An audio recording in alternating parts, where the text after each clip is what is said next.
இது பார்த்திங்க அப்படின்னா, ஒரு புழு வந்து ஒரு இலைய எவ்வளோ வேகமாக சாப்பிடுது அப்படிங்கிற மாதிரி வீடியோ. ஆரம்பத்தில் கொஞ்சம் கேமரா பிளர்ராக தான் தெரியும். அதுக்கப்புறம் ஓரளவுக்கு நல்லாவே தெரியும்னு வைங்களேன். இந்த புழு பார்த்திங்க அப்படின்னா, இது ஒரு ஆடு தின்னா செடி அப்படின்னு சொல்லலாம். இந்த வகையான செடிகளை வந்து ஆடு வந்து திங்காதுன்னு வைங்களேன். காட்டுக்குள்ளே மற்ற எல்லா புல்லுகளையும் சாப்பிடும். ஆனால் இந்த இந்த புழு சாப்பிட்டுட்டு இருக்கக்கூடிய இலைய மட்டும் ஆடு சாப்பிடாது. ஆனால் இந்த இலைய இந்த புழு மட்டும்தான் சாப்பிடும். சரி, இந்த சிவப்பு கலரில் புழு இருக்குது பார்த்தீங்களா, இந்த மாதிரியான புழுகள் மட்டும்தான் இந்த இலையை சாப்பிடும். மற்ற புழுக்கள் இந்த இலையை நான் பார்த்ததே கிடையாதுங்க. இந்த புழு என்ன பண்ணுன்னா, இந்த மாதிரி இலைகளை சாப்பிட்டுட்டு கூட்டு புழுவாக மாறி சிவப்பு கலரில் இருக்கக்கூடிய பட்டாம்பூச்சியாக உருமாறும்.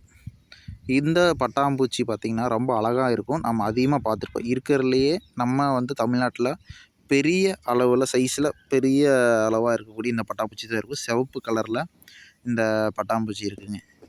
இது முக்கியமாக செம்பருத்தி செடி, பெரிய பெரிய பூக்களில் தேனீயை சாப்பிடக்கூடிய பட்டாம்பூச்சியாக இது உருமாறும். இது அப்படியே பார்த்துட்டே இருங்க. இது எவ்வளோ வேகமாக சாப்பிடுதுன்னு பாருங்கள்.